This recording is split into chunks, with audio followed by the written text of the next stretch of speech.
Hello everyone and welcome to Start to Finish for Citizen Sleeper. My name is Matt Bowyer. This is episode 3. We have a lot of things to do. We're not going to do all of them. We're not. We're going to do a proportion of them. Our most important ones, as we talked about last time, survive. This seems important. We need 100 base dollars. We need 100 gold. I really want to investigate the winter light, and I want to disable my tracker before I get got, which is really about to happen. So, let's talk to Fang. As you arrive, Fang comes striding towards you, taking you by surprise. Let's go, Sleeper. He puts a hand on your shoulder and turns you back the way you came. Fang knows what's up. I'll follow. He steps into the passageway, guiding you downring towards the shipyard. Sorry for the hurry, but we have something of an opportunity. That data you ripped, well done by the way, tells me Hardin is making a rare inspection of the sidereal horizon this cycle. It's the perfect chance to confront him outside of that compound he hides in. Confront him? That's right, it's the perfect time. Fang slows and slips into a dark service tunnel where, somewhere in the black, a water pipe drips. It's him, Sleeper, the same Hardin Hurst. Our worm ripped out decades of records that mention him by name, an entire trail of documentation from the first days of the Solheim collapse until now. He wrote out the whole thing, flipped into Havanage when it first broke off from the Union. He paces in the tunnel, a hand rubbing at the back of his head. I need you to understand something about Solheim, Sleeper. I don't know what you know about the collapse, but it wasn't as instant as it sounds. It wasn't like Solheim was here running the station one day and the next Erland's Union took power. Back then, Solheim knew this place was slipping away from them. As the palladium market collapsed, they tried to keep the contractors here working. The pay got smaller, the costs higher. People like my parents were forced to work non-stop just to keep a berth on the station and water in their tanks. Solheim squeezed every last worker until the mistakes, the accidents, were coming in non-stop. And as new waves of contractors came in, desperate to work, Solheim welcomed them, taking bribes instead of checking pilot licenses. The whole time Solheim was folding up, dragged into court cases in the central systems, while this severed limb of a station still desperately tried to take all it could. The riots came after the collision at Dock 2. A young pilot, his MEV overloaded with palladium, miscalculated his trajectory and took out a section of the ring. Hundreds died, thousands panicked. My parents told me people were terrified, and the blame fell squarely on Solheim. People like to tell stories about Erland, how he brought the factions together, spoke to the crowds, turfed out Solheim. Maybe that's true. But my mother, pregnant with me, locked herself in their MEV and welded it to the dock while my father joined the improvised crews trying to seal up the ragged edges of the gap. He never came back. They sealed it up though, and by the time they did, Solheim was gone, abandoning every one of us to the black. Apart from shits like Hardin. Shits who held their place, rode it out, and slipped into the new structure like nothing had changed, standing shoulder to shoulder with those they had exploited at every step. That's why I can't just let him strut about the shipyard. This time, his past catches up with him. How's he still alive? Clearly, you don't know much about executives. That kind of power comes with certain benefits. Yeah, that's true. Fang rejoins the main passageway, which is now wide and glass-roofed. Through the ceiling, you can see ships in mid-construction, their flanks lit by the flashes of plasma torches. The entrance to the shipyard is ahead. Let's go. Let's go show this. Let's go show this shithead some consequences. He strides to the shipyard entrance and pushes through the doors. A web of corridors lead through the complex, snatches of the construction bays always appearing through windows. Ships are suspended like whale corpses, skeletal and imposing. Fang seems to know exactly where he is going, and before long you cross into a huge dry dock locked to one side of the sidereal horizon. A network of platforms and scaffolding cling to the ship's hull, filled with workers and equipment. The sound is stretched out by the vast space so that the welding, cutting, and sealing seems to come from everywhere at once. Both you and Fang spot them at the same time, a group walking slowly across a gantry, and at the front, two men, one gesturing towards the ship and the other, stick-thin, cleanly dressed with a shock of gray hair. Hardin.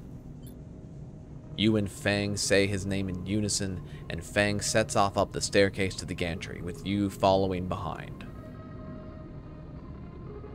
Okay, now I'm having second thoughts about our plan. As you come to the same level, the group is passing closer, the foreman gesturing to the work being done throughout the dock, and Hardin nodding along. Hardin Hurst! Fang shouts across the noise, taking you by surprise. His voice bounces and comes back in a rippling echo. The figures turn. Yes? Hardin asks quizzically, raising an eyebrow. He glances between you and Fang, and you see his gaze linger on your body, unsure of why a sleeper might be in this place. You are a traitor, Hardin.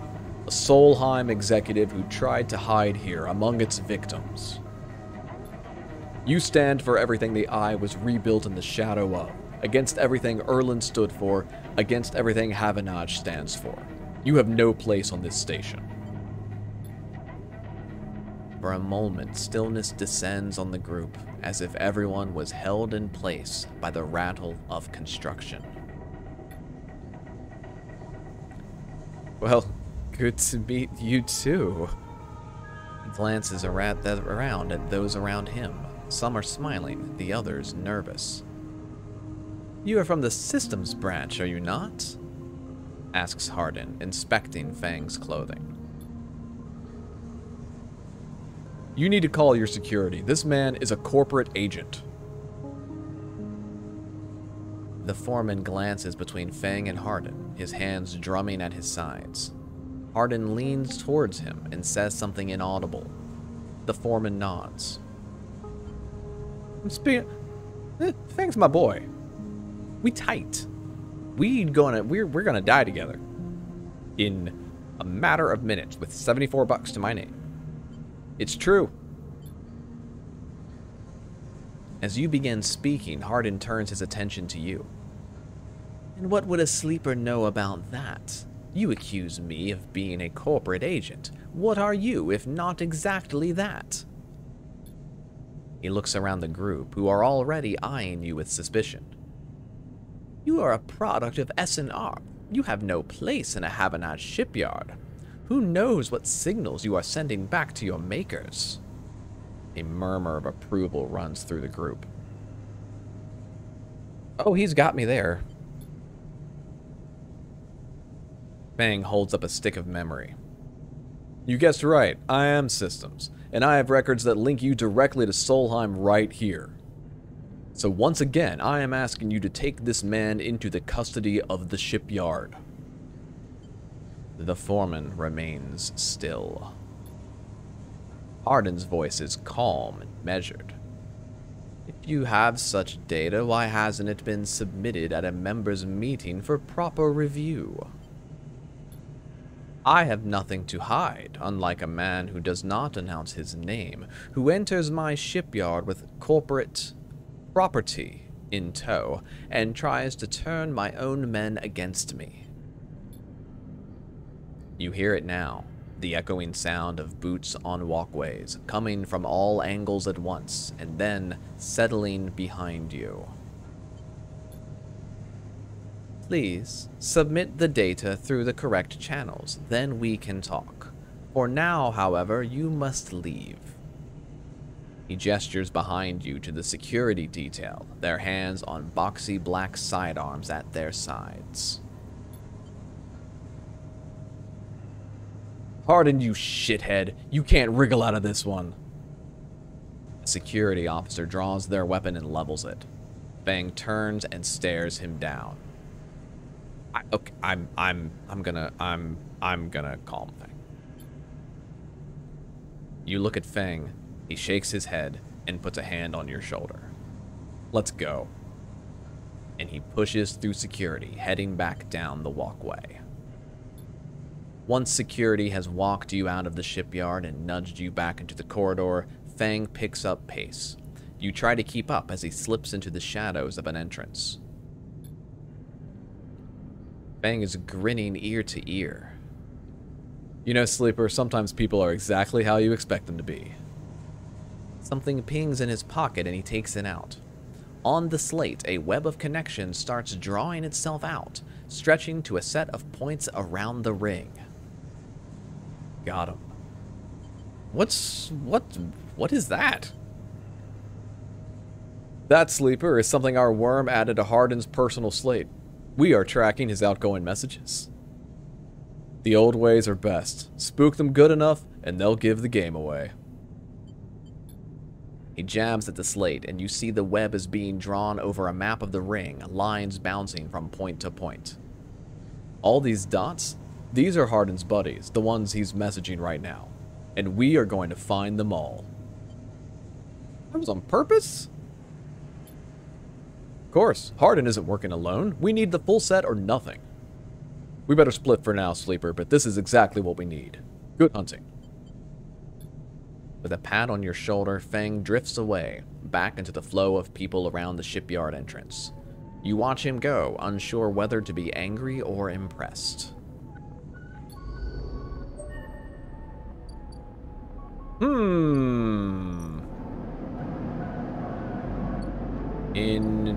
Oh, we are gonna get caught before he's back.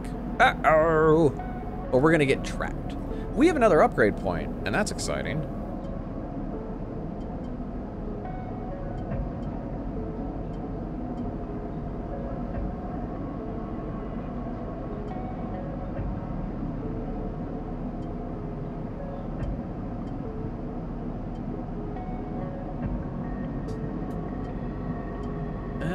Okay, these are two things. I can get a 1 on my into it. Do I... Energy recovery is nice, but I'm not... I need... condition. Let's go with engineer. Chance to gain random scrap item on engineer actions, and we have a chance to do our own repairs in the future. That's pretty tempting. Oh yeah, I think they can tell why I'm not a regular human. I forgot that. I forgot what sleepers look like. I totally, completely forgot. Alright, we need a couple of things. One of them is a meal.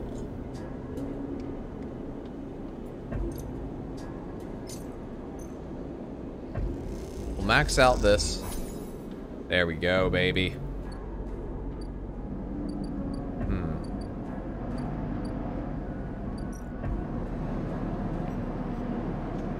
Hilarious as that would be.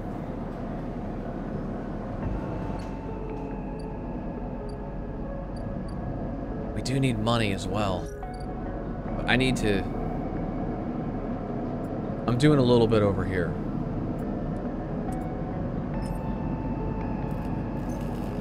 Come on! Woo! I'll risk one more. So I can't take damage from it. Yeah, it wasn't great. Let's head down here. We've got a little time before the hunter shows back up. So I might be able to get something with my 1. But I also might not. Let's do it. But no, go in there. What's the problem?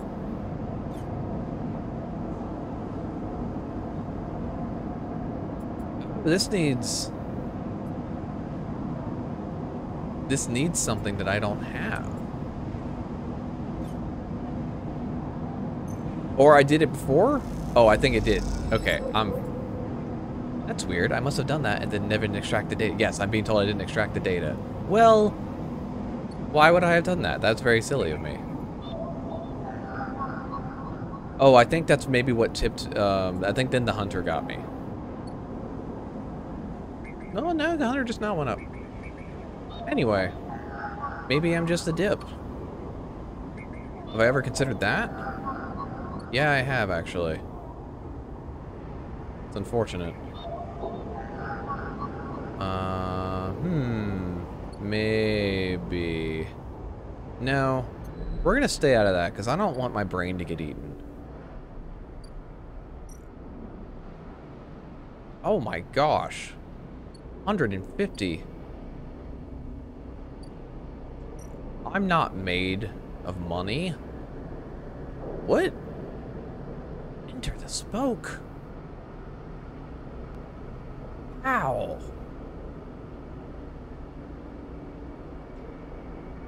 Cool.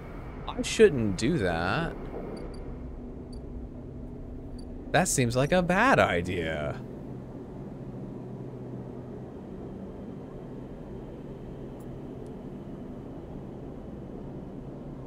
Let's try to make a friend. Okay, up one. Didn't get anything really special out of that. So then, with a buck remaining, with a 1 remaining.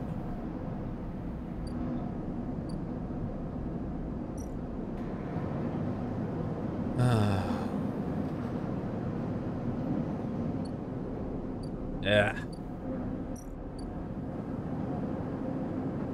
Oh wow. Can't do that. My shit mine fragment? Oh no! I can't do that though. Would have been nice. Okay. We need to...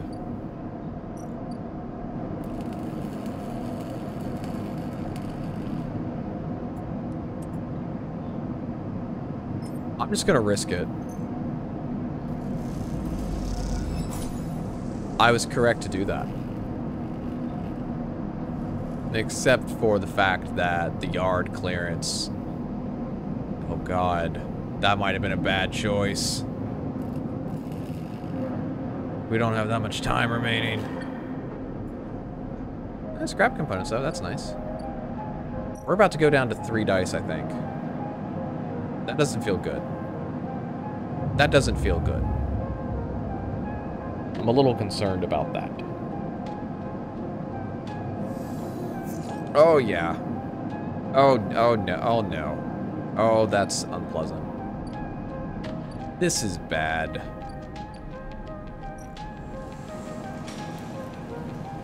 Alright, so that gets me some money. Probably need the money. Wait, I definitely need the money. Give me the money. Monies? Oh, that's not good. 12 bucks though. 12 bucks is good.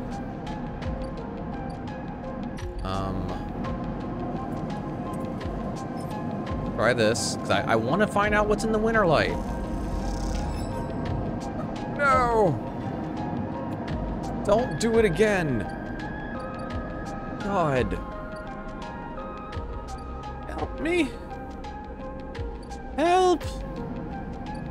I'm in trouble.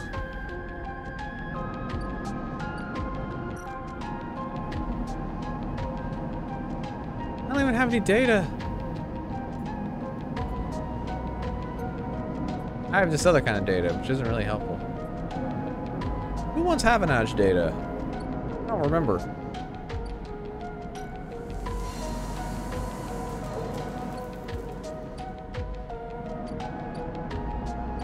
Probably not Havanage. They wouldn't want that.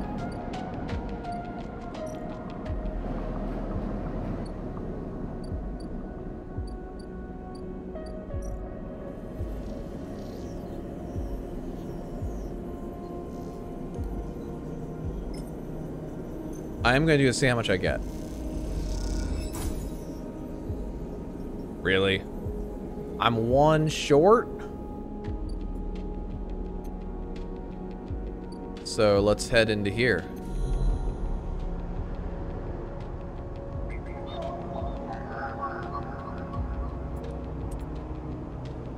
What's going on down here?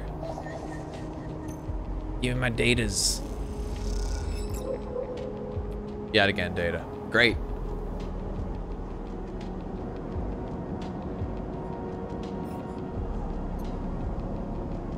Ah! Forgot what the buttons do. So now if I go back here and close that again, go into my data, put this in, now we got a little bit of money. Not much, but it is 109. Do I do this right now? Or do I hang out on 3 dice for a little bit? I'm gonna hang out on 3 dice for one more turn, because I've got some time at 3. And this is about to happen anyway, so let's just soak whatever damage this is about to be before it gets worse. This doesn't seem good.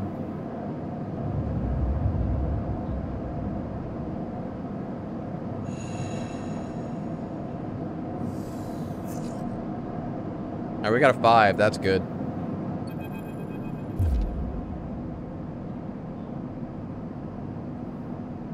Hold it there, sleeper. Don't you run. Let's stay still. Good, good. You know your master's voice. I should have run. Ethan spins you around.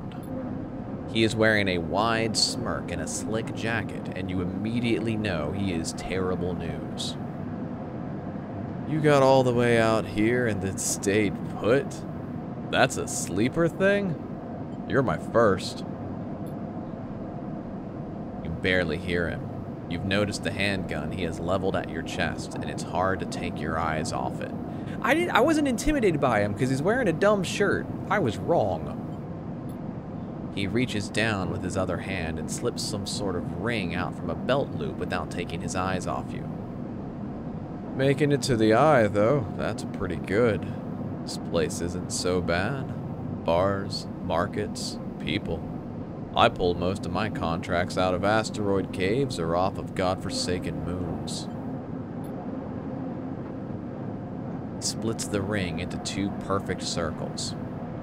It's hard to hit civilization when there's so much space to pass through. Who are you? Just a freelancer on a contract. He reaches over to slide the rings around your wrists. Go easy. Peace! You see a chance the moment his eyes leave you to watch the rings. You spin, knocking him away and sprinting down the corridor. Then the shot rings out, echoing off the metal so loud it hurts your ears. A bullet hole smokes in the wall beside your head. You freeze, and Ethan closes the gap.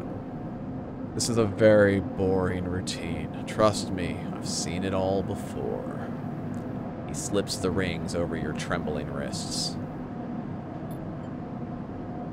Ethan nudges you to start walking. To the ship and home, going easy. You stumble down the corridor, your hands behind you, your mind racing. Please stop. Don't debase yourself by begging, please. Ethan pulls a sharpshooter's earplug out, then pops it back in. Consider these deaf ears. Ethan yawns and continues to nudge you down the corridor. Shame to come all the way out here just to head back to SNARP right away. That tracker of yours makes this too quick. Was hoping you'd put up a bit more of a chase, you know? A running battle through the bright market maybe, or hold out in the low end. There's a few establishments I would have enjoyed checking out while I asked around. You walk on in silence for a little longer, desperately trying to think of a way to escape. that SNARP tracker will be the death of you. Hey, I have an idea. How about on the way back to the ship we stop for a drink? I'm buying. Huh. The better idea. This better not be one of those where you do a dramatic pause and then try to jump me. I'm pretty tired of that. Although, I've got myself thinking, what's the rush here? Here we are in one of the most lawless joints in the surrogate systems, and we are heading for the exit. Okay, here's the idea. You and me, we make a little agreement. Here are the terms. You run, or leave, or try to abandon the eye, I shoot you.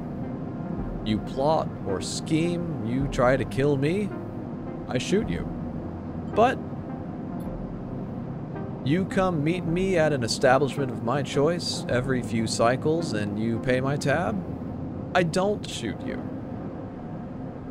You don't pay my tab, you get the idea. Get it?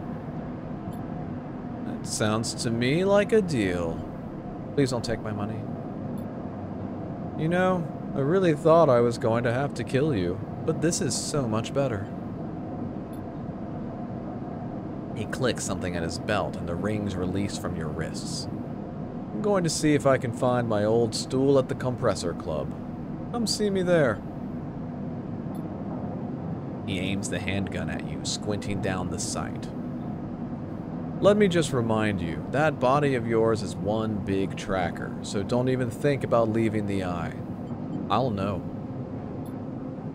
Ethan turns and strides off down the corridor, slipping his handgun away. The mix of relief and terror you feel is overwhelming. What are you going to do? Oh God. I don't know. I don't want to have to pay Ethan's tab. Alright. Alright. We're gonna have to kill that man. I'm gonna go get my money. Go get my... I don't want to go...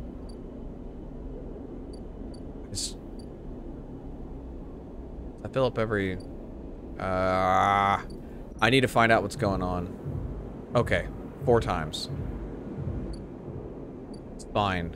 It's fine. We're gonna have to deal with it, but I've got to get this done. Oh God.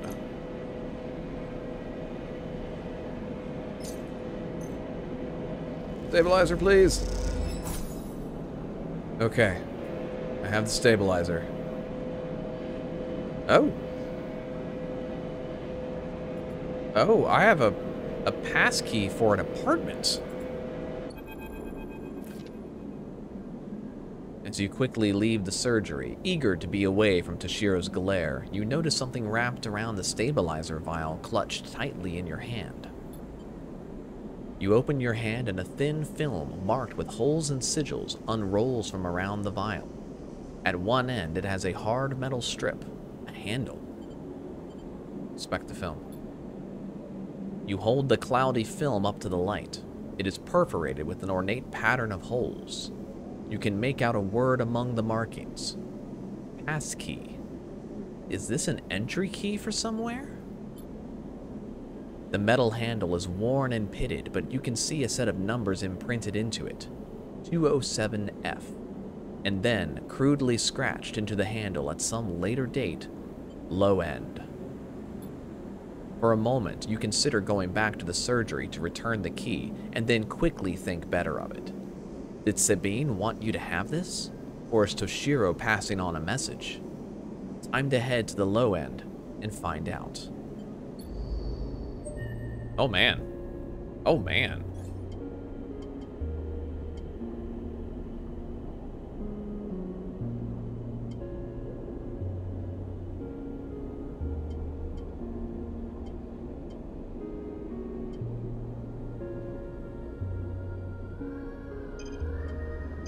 Give me a +1 on engineer, please. Stop hitting the escape button when I'm leaving. Oh, do I do that right away? I do. I do. Of course I do. Of course I do.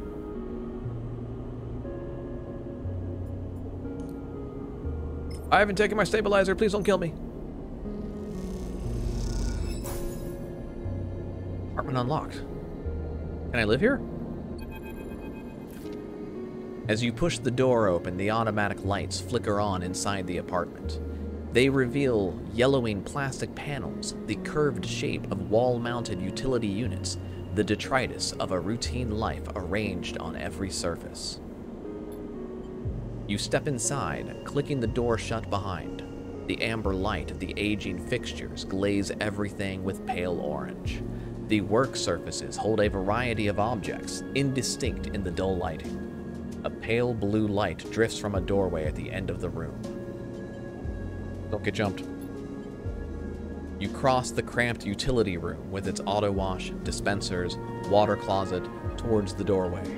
Through the doorway is a dark, warm room, lit only by the faint glow of a terminal screen. Follow the lights. As you approach, there is a crackle from somewhere in the dark. Sleeper. Sabine's voice shakily echoes through the apartment. Welcome to my home. I'm sorry I can't be there. I have had to make alternate arrangements. You hear rattling noises and static. I was able to record this message, but I don't dare show my face. Something is happening within Yatagan. I no longer trust them. I have something to ask of you. I want you to get me out. Yatagan were supposed to hide me, to protect me. After everything happened, I was desperate. And then after that, I was too tired to care. But I'm done with them now. I want out. Screw the debt. But I need insurance, something I can hold against them. I have my suspicions, but I can't be sure. I need information. And as you know, you need me. A pause, something clicking in the dark. This isn't a threat. You have to understand my position here. I know sleepers. I have been here before. I can help you, but not with Yatagan's noose around my neck. Get me data. Get me information. Get me something that I can use against Yatagan. Then I can get out and you can get what you need. Please. Bring it here to my terminal. I'll get to it when I can. You look around the tiny room and try to imagine Sabine living here, working at the desk, sleeping in the bunk, blinking into the terminal in the dark. The recording cuts to static, filling the room with its white hiss. Then silence. You sit in front of the humming terminal and hit a few keys. Sabine has left an access port open, but the rest is encrypted, locked away behind passcodes. It seems Sabine might not trust you as much as they want you to think. Who does Sabine need to hide from? What debt do they owe to Yatagan? You try to assemble the pieces, but too many are missing. The only thing you know is that without stabilizer, your body will die. You glance at the briefcase lab on the desk, its glassware glinting in the dark. You turn away and leave, the door clunking shut behind you. Back in the corridor, you notice the scrawled graffiti of a blade on the opposite wall. Yatagan. You feel yourself being drawn into something you don't quite understand. Oh, well, that's not what I wanted. That's where I can send the data, but it's not gonna get me paid.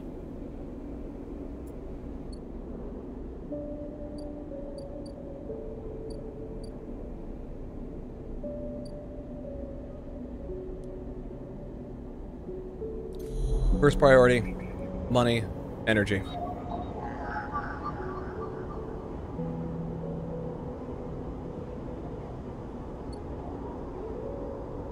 I'm not gonna find that in here. That's why I'm gonna get data. I get a little bit of money, but not much. And I need 6. I would have to do 2 hacks. I just don't think I can trust it.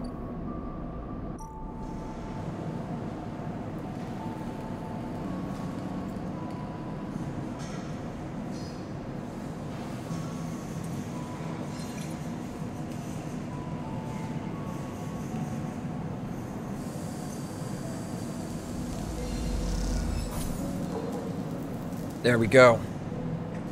Splitting those probably isn't good, but I'm not going to be able to do this. I'm not doing that one all the way through. I just needed the money. Misplay. Misplay. Okay. Still in this for a little bit.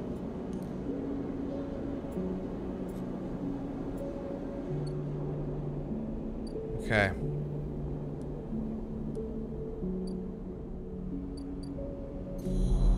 Let's do one hack. I still need to just kill time. Which is hellish. A little bit of money. Yet again, data. That's good. Hunter's getting closer. That is enough money for me to do this. This is ticking down. Generally speaking, that's bad for me. Come on, give me a +2. What is wrong with you? Why do you do this to me? Okay. That's it for today. Here's a container. There we go. I need the dice. I wish I could let this go down further and do more days with 3. But I'm running. I feel like I'm already running out of time. Fill me back up. Oh. God.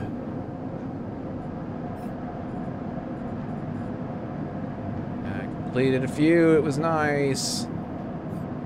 It's gonna get worse now. End the cycle. Put me back in, coach. Alright. Alright, we can confirm, finish. We can almost confirm and finish. We gotta get a success today. Let's do this.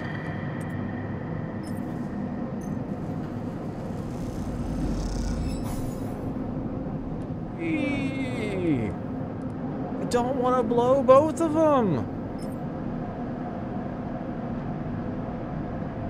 Risk it.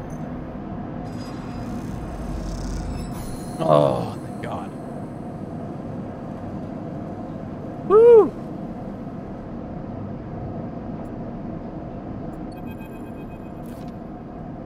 Squeezed into the office at the entrance to the yard, you lay out everything you have on the winter light across the metal desk. Your makeshift forensic notes glow on Dragos' old writing slate, overlapping lines and scrawled annotations. A set of drone scans fill the small terminal with a spectrum of colors, a heat map of damage and decay. A crumpled printout from the office's ship registry lies beside them, synthetic paper so thin it is almost transparent. Reactor failure. That is the verdict that anyone would have returned after a cursory glance at these stacked heat maps of the remains of the winter light.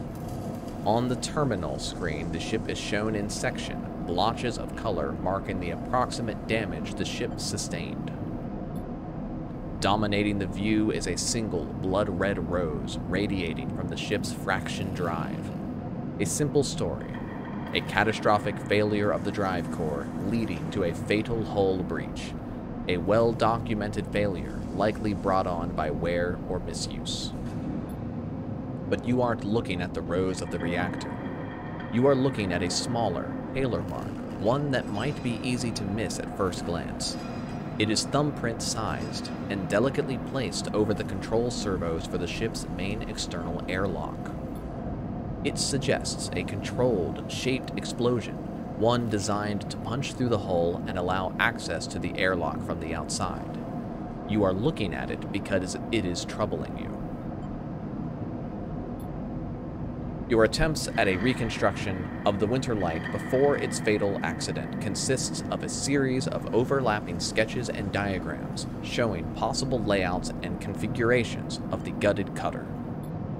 This was no off-the-shelf model. It was heavily modified, parts replaced with inventive configurations, the new retrofitted into the old, handmade joints, and reconditioned filters.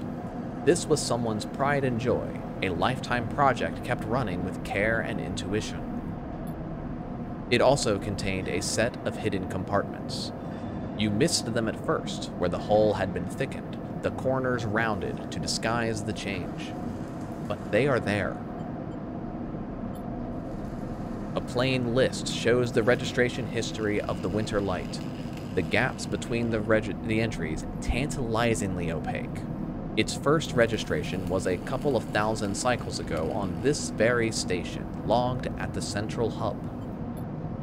From here, the registry tells the story of a busy ship, one that rarely stayed on station for more than a few cycles, and often took on voyages that kept it away from the eye for up to 100 cycles. The Winter Light got little rest. An old ship, many cycles under its belt, carefully maintained. A reactor failure preceded by a carefully concealed external entry. A suite of hidden compartments tucked away. This was the Winter Light, and this was its story.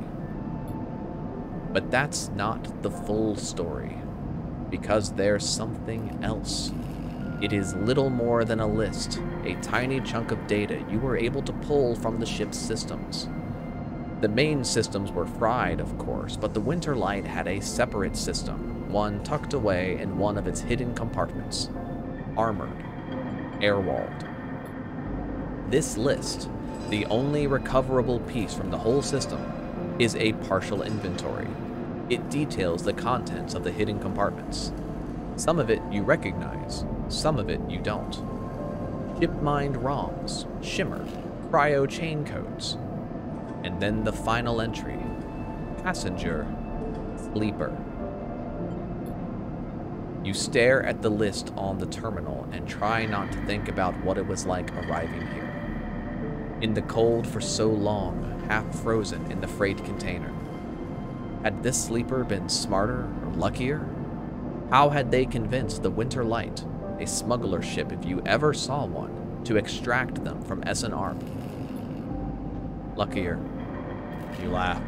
There had been no remains found in any of the Winter Light's compartments. You had checked.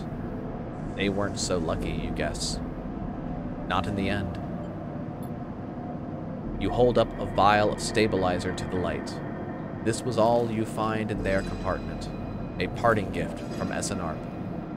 Well, it won't go to waste now. You put it back in your pocket. The thought still bothers you, though.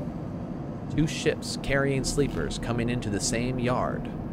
2, one after the other. That feels wrong. You flick back and forth between datasets on the terminal, thinking. And you see that thumbprint again, the mark of someone trying to get in. Someone who entered the Winter Light with precision and speed, and when they were done, left the reactor to clean up the rest. The thought of that person makes you shiver. Suddenly, the office door creaks open. Dragos stands in the doorway, staring at the equipment and notes you have assembled. What is all this?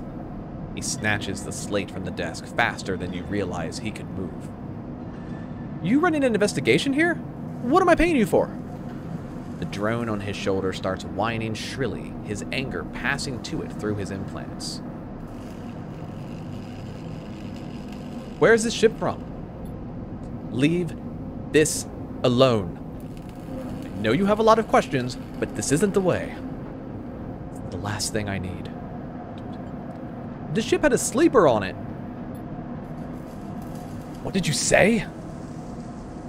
He pushes past you to look at the terminal and the list. He shakes his head. So what? Aren't all of you trying to escape? You were lucky it was you that made it out alive, not them. Folds his arms indignantly. Drago seems to steady himself and then turns back to you, the heat map of the reactor failure reflected in his headset's glassy eyes. I've given you a place to stay. I've given you work. There's plenty others who would have sold you on, turned you in. But not me, no. Staying silent. I've done well by you, and you've returned to failure. But this obsession you have with the ship isn't going to work for me. I can't have you making my clients nervous. I can't have you digging up whatever it is you are after. You can't work here anymore. What about the winter light? Forget about the damn ship. You have enough to keep you up. Dragos reaches across you and flicks off the terminal. As the light of the monitor dies, a kind of eerie calm falls on both of you. Whatever this was, it is done. You made it out, Sleeper. That means you have to move on. Someone killed that ship and its crew. And do you want to meet them? We are done here. In the dark, Dragos' headset glints, and you wish for a moment you could see his eyes and meet them. Maybe then he would understand. You get up from the desk, and Dragos gathers the notes, stuffing them into a pocket of his overalls. He holds the door for you, his headset as expressionless as always. You can stay in the container. I won't take that from you. Don't come back. His tone is final, definite, with an edge of disappointment. You walk out of the office, and then out of the yard, not stopping to look back. You leave the yard, thumbing the vial in your pocket, knowing that this, at least, guarantees you a little more time. And as you walk, your mind once again drifts to that person who killed the winter light, whether or not that person will come for you. Oh, God. Let's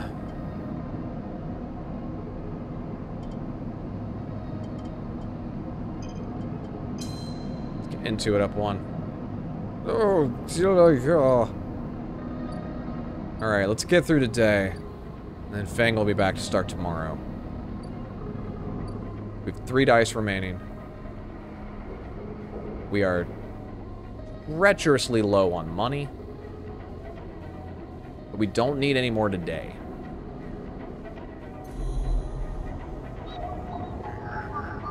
Let's do a little more hacking. This gets me a couple bucks. I could get all of the data. That's Havanage. I need Yadigan. If there's another one, we'll put it that way. There is. Oh boy. I think I just needed 3. I might have needed 4, but I think... Oh God, don't do another one. Don't do another one.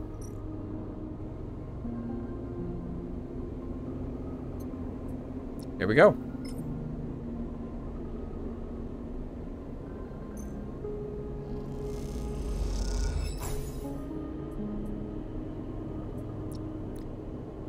Do it again.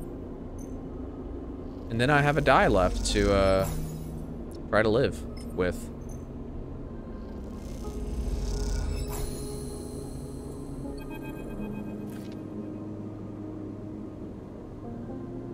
As you turn away from the terminal, the final cache of Yadigan data uploaded, the air crackles with white noise. Sleeper? Sabine's voice, weaker than before, comes through the haze. Sabine? They're gonna burst in and riddle my body with bullets. A sigh of relief comes through the layers of noise. The call must be coming in from somewhere on the station. This has to be short. I don't know if Yadigan are monitoring me. The data you've been bringing in from Yadigan agents, there's something in it I don't understand.